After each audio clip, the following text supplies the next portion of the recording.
5-6 мм-ийн диаметр гэдэг чинь их нарийн хэмжээ шүү дээ.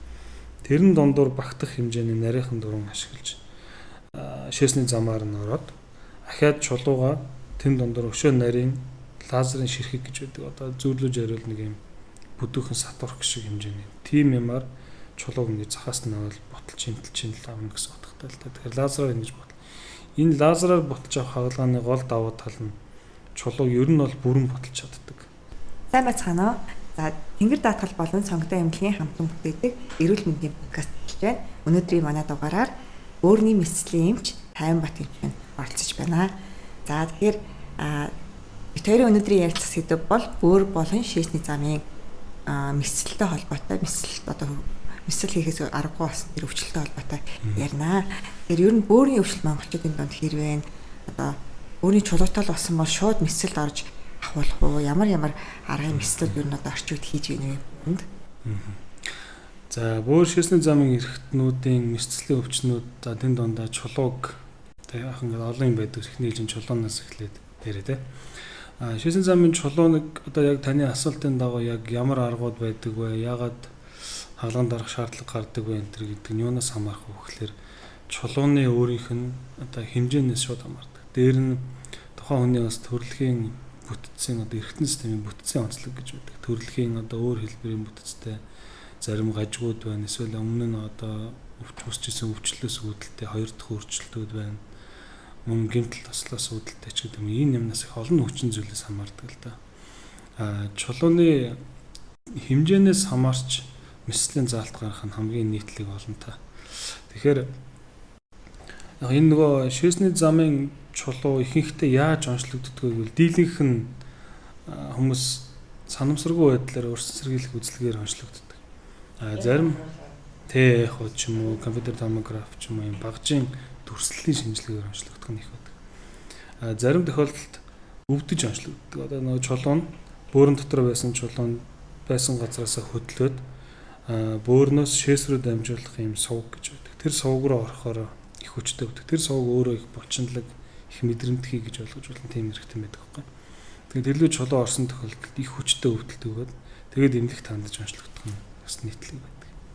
Чулууны хэмжээ хэрвээ 5, 6, 7, 8 мм орчим за сантиметр хүртэл ч юм уу 4 мм-ээс 1 см хүртэлх хэмжээний хооронд байгаа чулуу бол энэ сувг руу ороод бүглэх боломж нь их өндөр.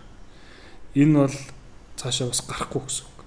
Тэгэхээр энэ шээс дамжуулах энэ замын одоо өөрийнх нь бүтц нь өөрөө булчинлаг гөрүүлцэх хөдөлгөөнөөр шээсийг доош нь давсгар руу дамжуулж өгч идэг. Мөн давсгар руу хэдий ч ойртох тусам илүү бахин болдог бүтцтэй. Тэгээд тэр нь цохилтлага нөгөө давсагтай байгаа шээсийг буцааж бөөрлөө урсуулахгүй зорилготойгоор шээсний урсгалыг одоо нэг чигийн хөдөлгөөнийг зохицуулах юм байгалийн цохилтлага. Тэгэхээр чулуу хэдий ч доошоо давсгар руу ойртох төдий ч илүү их хэцүү замыг тулна гэсэн үг л гарах нь хэлбэр биш. Тех тусмаа хүмүүст зовир шаналга ихтэй болон дараа дараагийн хүндрэлүүд гарах гэх жишээ нь юм байна. Тэгэхээр ер нь нэгэнд чулуутай болсон бол одоо мэдслийн аргаар ч юм ахвалахаас өөр арга байхгүй юу? Энэ ер нь өөр имжлэг гэж үүд юм. Одоо зарим хүмүүс их хэмжээний пив уугаад шээсэрийг ингэ тууж гаргах ч юм уу тийм янз бүрийн ярианууд өгдөө шүү дээ. Тэр ер нь хэр боломжтой юм бэ? Энэ яг уу ер нь л одоо яг үннийг хэлэхэд манай улсын нөхцөлд ч гэсэндээ 2000-ад оны хүртэл энэ тоног төхөөрөмж технологийн хөгжлөө дагаад тэр үед энэ одоогийн шиг юм дуран морон тэр болгон нийтлэг орж ирээгүй байсан үед арга ятсан л арга л да. Тэр PO тэрний юу механизм нь яг яагаад ийм арга ашиглаж ирсэн бэ гэхээр урсгалын шээсний урсгалын хүчээр чулууг хөөж гаргах оролдлого хийгээд байгаа юм тэр. Тэгэхээр яг нэг алкогол араа илүү хэрэглэх нь алкоголд өөрт нь нөгөө химийн шин чанараараа нэг шингэнийг өөртөө татах ийм химийн шин чанартай байдаг байхгүй. Тэгэхээр цуснд орсон алкогол судсан дотор хэмжээний шингэнийг эдээс татаж авдаг. Иннээсээ улбаатайгаар бөөрөөр дамжин өнгөрөх нэгж эзлэх үндх цусны нэгж талбайд нэг дамжин өнгөрөх цусны эзлэх нь эрс ихсгээр мөн нэгж хугацаанд үүсэх шээсний эзлэх нь бас ихсдэг. Тэгэхээр их тэр хэмжээгээр их шээс давсгар руу орно. Тэр урсгалыг л ашиглаж одоо нөгөө чулууг доош нь жоохон хөөж өгөх гэж байгаа юм арга л да. Тэгэхээр түрүүний үн би түрүү хэлжсэн чинь чулууны хэмжээ их чухлаа гэдэг. Тэ хэрвээ нөгөө түрүүний хэлсэн диаметрээс бага хэмжээтэй чулуу бол аз байвал ийм шингэний ийм хөөх арганд бол гарч магадгүй. Энэ бол ерөөсөө баталгаатай арга биш. Зүгээр яг хуу дээхэн үед хэрвээ ингээд гарахгүй бол заавал нээлттэй мэдцлэр гэх. Тэр мэдцэл их төвхтэй л дээ. Ялангуяа жин ихтэй хүний хувьд л маш хэцүү мэдцэл. Тийм учраас юутай ч нэг юм ингээд хөөгд боломжтой бол гарчаасаа гэсэн л юм арга. Одоо орчин цагт бол бид нар энэ төрлийн дуран тоног төхөөрөмж технологи хөгжсөн байхад одоо эмнэлгийн байгууллагаас хүнд пив зүйлээс уужиж болохгүй л дээ юм л. Тэр ер нь жижиг ч гэсэн чулуу үүссэн л бол тэрийг мэслэр авах хэрэгтэй гэсэн үг үү? Ингээд байгаль 4 мм хүртэлх чулуу бол баг ихэнхдээ өөрөө гарчдаг. Шээсний одоо шээсээр боломжтой. За яг жоохон өвдөж болно гэхдээ ихэнхдээ гарна. Яг гэвэл хөндийн диаметрт нэг их одоо гацх нь бага байдаг. 4 мм ба түүнээс дээш болоод ирвэл ер нь хэцүү. Тэгвэл ер нь мэсцлийн аргаар л ихэнхдээ аавна. Тэгэхгүй бол хүлээгээд удах тусам улмал авахд хэцүү төвхтэй болдог. Ихэнх бөөрийн чулуу бол ер нь бол дандаа цаанаа бол давснаас их өсвөртэй юм кристалл байдлаар юм талс тэлбэрийн чулуу үүсдэг. Тэрийгэд анхаарал чулууны гадаргуу юм тэгш биш юм гарцгаар гадаргуу. Тийм чулуу тэр шээлгүүрийн доторсол гэдэг чинь бол нэг судас шиг юм байна шүү дээ. Тэн дотор нөгөө чулуу гүүхээр эсгчээд ураад энэ тэнд очиод гацаад шигдээд одоо удаан шигдэх тусмаа улам ханаа гэмтээгээд суугаад энэ дараа нь хаалгаа ихэд нөгөө шилгүүрийн маань хан урагдах тасрах гэх мэт бүр их даамжирвал бөөрийг авах хэмжээний хүртэл өндөрлөл гарч болдог байхгүй. Тэгэхээр чулууг бол ер нь ялангуяа шээсний төрөний ярьсан сувагт орсон нөхцөлд удаан ажиглан удаан хүлээн гэдэг бол тийм сайн арга биш. Нэгэнт одоо дурн боломж нөхцөл нь байвал хурдан шиг орж аваад шээсний урсгалыг хурдан чөлөөлөх хэрэгтэй.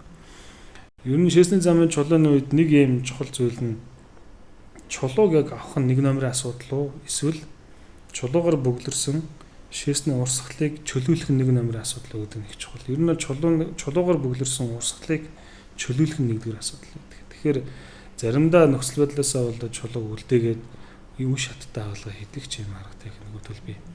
Яг сонгодог эмнэлэгтүүд бид нар одоо энэ төрлийн хаалга хийгдээд 10 гаруй жил юм болж байна. Урлагийн чиглэлийн чулууны бөөрийн доторх болон саяны дурдсан, сувганд байрлсан, давсганд байрлсан гэх нэг байрлалаас нь хамаарат өөр хаалганы техник ордог л доо. Тэгэхээр уян дуран ашиглаад эсвэл чулуун дуран ашиглаад саян дээр дурдсан 5-6 мм-ийн диаметр гэдэг чинь их нарийн хэмжээ шүү дээ. Тэрэн дондор багтах хэмжээний нарийнхан дуран ашиглаж шээсний замаар нь ороод ахаад чулууга тэн дондор өшөө нарийн лазерын ширхэг гэж байдаг. Одоо зүүрлэж хариул нэг юм бүдүүхэн сатурх шиг хэмжээний. Тим юмар чулууг нэг захаас нь аваад ботолж хэмтэлж авна гэсэн утгатай л та. Тэгэхээр лазераар ингэж бот. Энэ лазераар ботолж авах хаалганы гол давуу тал нь чулууг ер нь бол бүрэн ботолж чаддаг. Чулууг ботлох хэд хэдэн ийм хүчийг одоо онгоохонд ашиглаж байна лазер. За хийн арга буюу пневматик аргаар компрессор гэдэг шиг чулууг ингэж цохиж ботлох. Усны даралтаар энэ гэх мэт. Тэр одоо хамгийн сонгомл сайн найдвартай арга нь бол лазерын арга. Тэгэхээр лазераар чулууг ботлох аргыг бид нар хийдэг учраас нэлээд амжилттай. Энэ үед бол дийлэнхтэй бол бид нар эхний оролдоор чулууг бүрэн ботлоо шээсэн замыг чөлөөлөд хийхэд ах боломжтой гэсэн. Энэ бол ийм арга нь хамгийн оновчтой арга. Тэгэхээр шээсний замаар нарийнхан жижигхэн дуран оруулаад тэгээ хойноос нь дахиад лазер оруулаад тэгээ лазер ботлож агаад болсон чулуунуудаа түүгэд авчт юм уу? Тэг яг чулууны бас шинж чанараасаа болно. Одоо жишээ нь чулуунууд өөрт нь фосфор юм уу, оксалат юм уу, урат юм уу ч гэдэг юм химийн нэгдэр юм өөр чулуу. Тэрнээс хамаарат нягтан ч өөр гэдэг. Зарим төрлийн чулуу бол лазераар зохиж ботлоход шууд бот үсрээд илс шиг, талхны үрц шиг болтлоо өөрдөг бол зарим нь тэгдэггүй. Ийм том хэлтэрхий болоос олчдаг. Тэгэхээр нэгэнд хэлтэрхий болоос олчих юм бол тэр болгоныг тусгай зориултын ийм тороор ингээд татаад шээсэн зам бүрэн хаслаад нэгэнд илс шиг үүрэмх шиг болцсныг бол тэр өөрөө тэр шээснийхээ урсгалаар гарчдаг байхгүй. Тэгэхээр чулууныхаа хатуу зүйлнээс хамаарна гэсэн. Тэрийг бол хагалгааны мэдцлийн өмнө бол тогтооход хэцүүлтэй.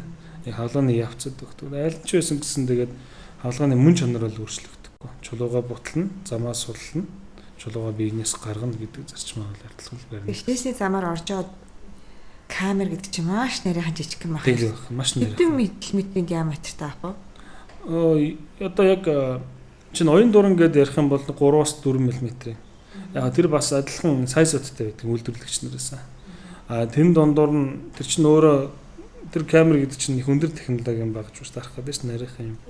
Одоо зөөрлөж хариул төмөр савх шиг юм байх гэдэг чинь нарийнхан. Тэгжиж 5 мм-ийн голчтой шилгүүр томдор орж. Тийм.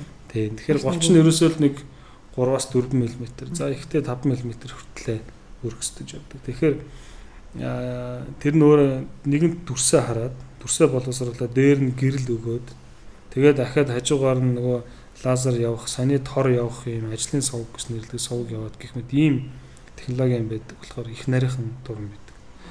Тэрийгээч дагаад бас өртгөх нь бас араа өөрөөр яригддаг. Үйлдвэрлэгчээс хөндөр өртгөхтэй. Энэ ихтэй эргээд ач холбогдол нь хэмжээшгүй их л дээ.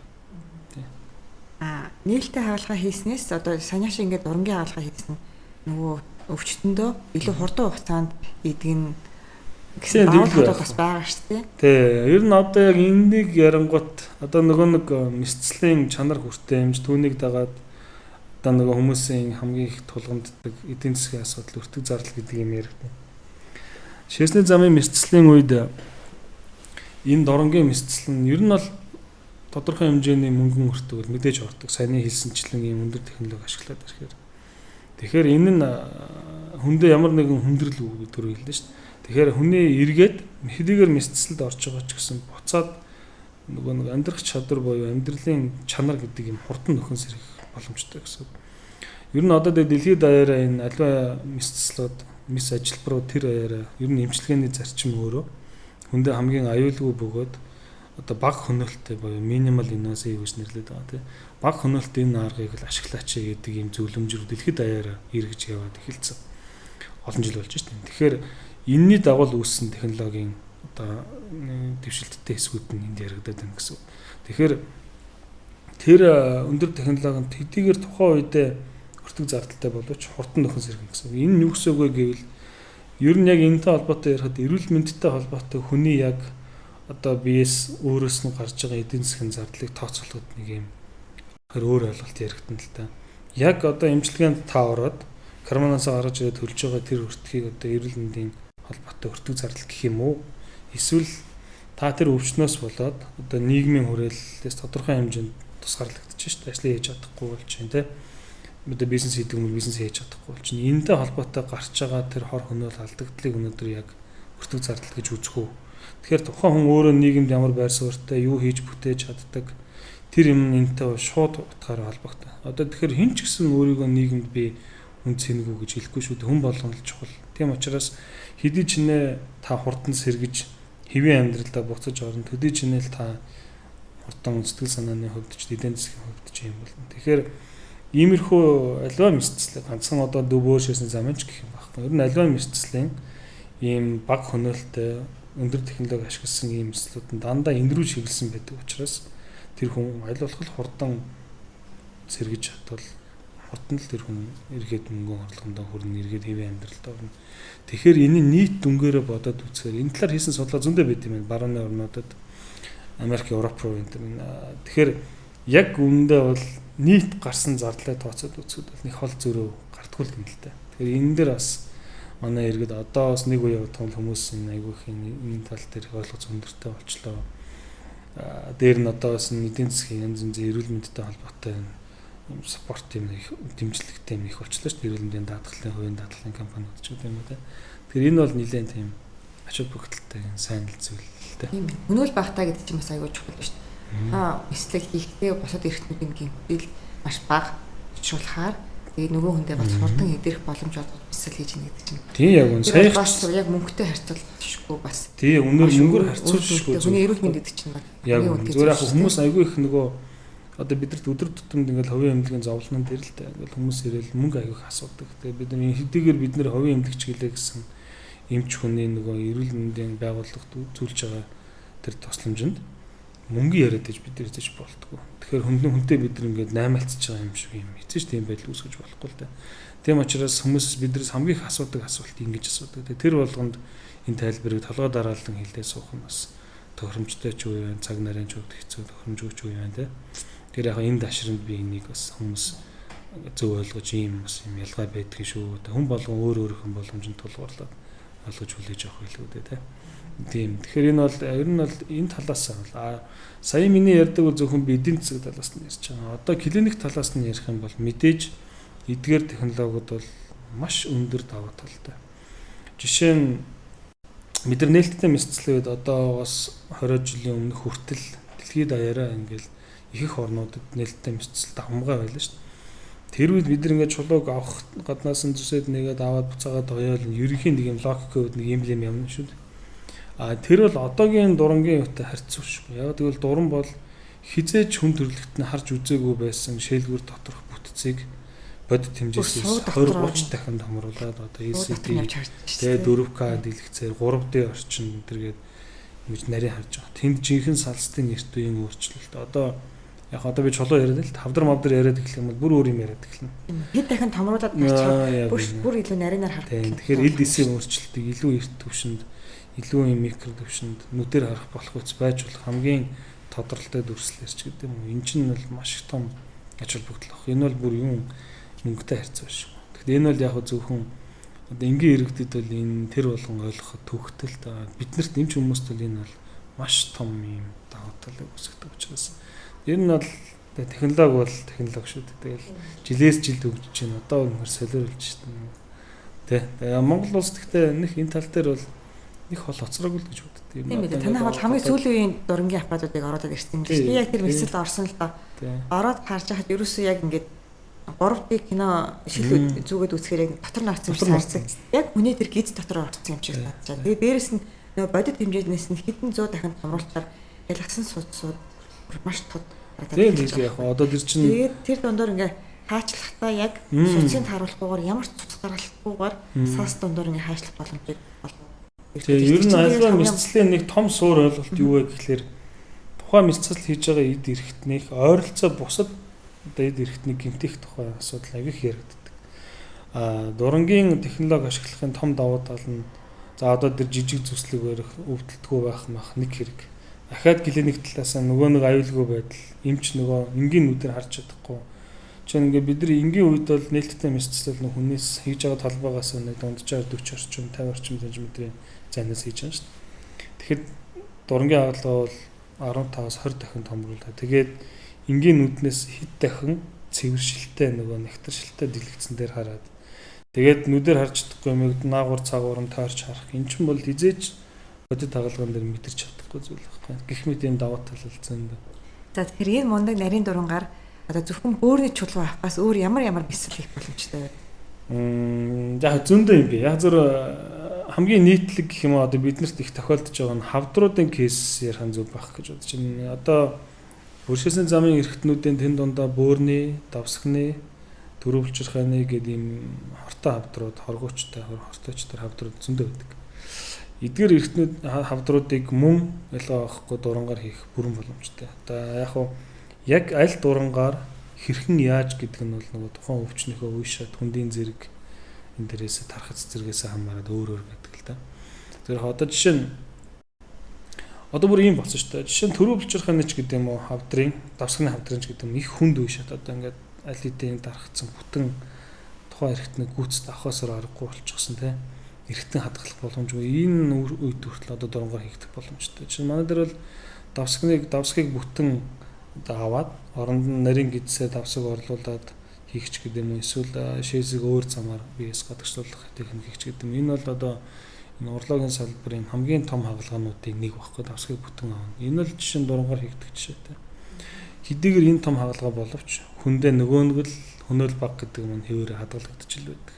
Загвар шаналгаа багтай дээр нь хаалганыхаа явцад биднэрт эмчнэрийн багт ахаал нөгөө нэг тод харна одоо түрүү тайлдаж судасны наагуурнуу цаагуурнуу гэдэг энэ бол маш одоо том ач холбогдолтой сайн талтай. Бөрний хавдрын онцлогийн хувьд ярихад яг шинж тэмдэг ер нь бас нэг тийм тод биш байдаг. Тэгэхээр одоо энэ хүмүүс яаж голцсон онцлогдож байна гэвэл ихэнх нь л энэ өвсөн зэрэглэх үсгээ түрүүн би ярианыхын тодж байсан. Тэр одоо иргэдэд хэлэхэд одоо хаасаагүй л энэ яригдчих чинь би ахаад л хэлээ. Хүмүүст ерөөсөө л эрт онцлогоо, эрт илрүүлэг. Нөгөө нэг л өвчнийг хүндрэхээс нь өмнө гэдэг юм. Энэ үедээ байхад ядаж танд хавдрын хитэн үүс эхэлсэн байсан ч эрт үед нь барьж байгаа. Эрт үед нь барьж авал саяны дурдсан энэ технологиг ашиглаад танд хамгийн хөнөөл багтай, хамгийн аюул багтай тухайн эмчтүүлж байгаа хүнд хамгийн ашигтай хувилбараар хаалга хийгдэх бүрэн боломжтой одоо байдаг болсон. Бид л тэгж хийж болж байгаа. Тэгэхээр иргэддээ нэг бүрэн л одоо дахин л хэлж захимаар байна. Одоо бол болжил өгөл дэлхийд дахна хүний эрхтнийг боломж байвал хадгалаач. Гэхдээ боломж байвал шүү дээ. Хадгалаач л гэдэг зарчим руу явдаг болсон. Тэгэхээр бөөрийн хавдрын үед бид нар болж өгөл хадгалах тактик байдаг. Хавдрыг нь боломжтой бол салгаад авчин бөөрнөөс нь тэгээд эрхтнийг нь хадгалаад үлдчих жишээ. Энэ бол бас хүндээ бас их мөнгө төгрөгөөр илэрхийлшгүй, үгээр илэрхийлшгүй маш тийм гайхамшигтай үр дүн гардаг байхгүй. Хүний бөөрийг хадгална гэдэг чинь.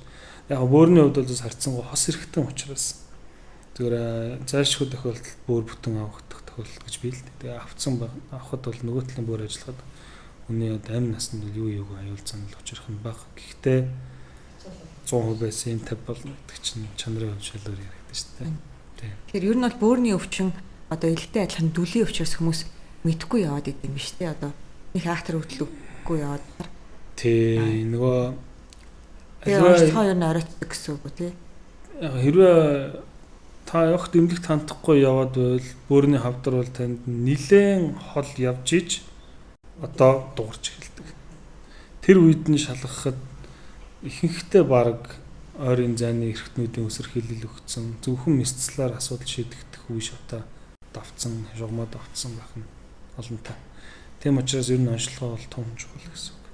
Хүмүүс одоо манайч нөгөө хүүтэн уус учраас юм уу бөөр ер нь аягүй өвддөг. Тэгэл бөөр өвдөхөр ингээл нуруу чөлөөл өвдөд, нуруу чөлөөд бөөр өвдөд ингээл хүмүүс тэгж яриад байдаг шүү дээ. Тэгэхээр тэр бол нэлээ хэцүү болчиход өвдөж байгаа гэсэн үг үү? Ер нь юу гэсэн үг юм бэ? Ер нь хавдар бол нэг их тийм өвдөд идэг өвчин биш. Ялангуяа энэ одоо бөөрийн хавдар, дөрвөлчрхэн хавдар нэг өвдөд хүнийг өвдүүлж имлэгт авчирдаггүй.